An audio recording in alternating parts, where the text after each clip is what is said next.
शशि परदेसी। कहाँ घर है? घर बेला जिला मधुबनी। संग चढ़ला चढ़ला जब बोलो रो प्यार तूफान।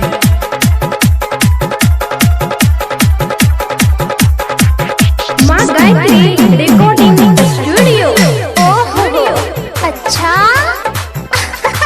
कतबो नहीं हम जिंदगी में तोरा लागल ये हमरा के शशि परदेसी। कतबो नहीं हम जिंदगी में तोरा लागल ये हमरा के अपना सैया संग चढ़ला जब बोलो रो पे तूफान। अपना सैया संग चढ़ला जब बोलो रो पे तूफान। टोकबो नहीं हम जिंदगी में तोरा लागल ये हमरा के अपना सैया संग चढ़ला जब बोलो रो पे तूफान।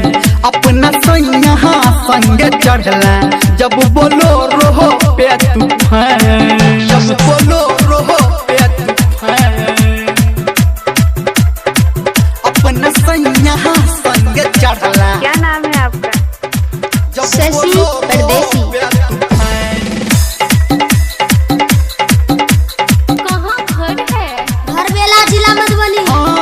चलही बियाह तू गे किछ नहीं कहलियो सैया संग रही तू गे हम नहीं टकलियो। हम नहीं टकलियो। चलही बियाह तू गे किछ नहीं कहलियो सैया संग रही तू गे हम नहीं टकलियो। एलो बराती भेलो विदाई पी के गेलो के पान। एलो बराती भेलो विदाई पी के गेलो के पान। अपना सैया संग चढ़ला जब बोलो रो पे तूफान। अपना सैया संग चढ़ला जब बोलो रो पे तूफान। जब बोलो रो पे तूफान। अपना सैया संग चढ़ला जब बोलो रो। हम चलाते कम में बजाते ज्यादा। क्या नाम है आपका? शशि परदेसी। अभी आप सुन रहे हैं सावरिया म्यूजिक। देखला ने हमरा तू गे एको बेर पलट के जाय कल में छौरी हम ता रहियो कनिया हट के। रहियो कनिया हट के। देखला ने हमरा तू गे एको बेर पलट के आ जाय कल में छौरी हम ता रहियो कनिया हट के। देख के हंसी तोहर गदेती रही गेलो हम कैन। अपना सैया संग चढ़ला जब बोलो रो पे तूफान। अपना सैया संग चढ़ला जब बोलो रो पे तूफान।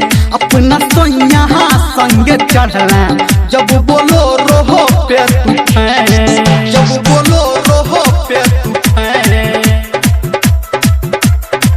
अपना सैया संग चढ़ला। हेलो की बजै छी?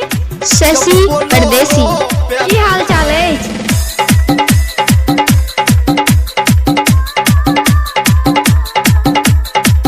भेलो नहीं लाज तोरा बनल तू कठोर के। डीजे संजय गौतम जी के देखला नहीं तू लोर गे। शशि परदेसी। भेलो नहीं लाज तोरा बनल तू कठोर के। डीजे संजय गौतम जी के देखला नहीं तू लोर गे। धर्मेंद्र निर्मल यहाँ के तू दिल्ली गाँव में सैन। धर्मेंद्र निर्मल यहाँ के तू दिल्ली गाँव में सैन। अपना सैया संग चढ़ला जब बोलो रो पे तूफान। अपना पिया संग चढ़ला जब बोलो रो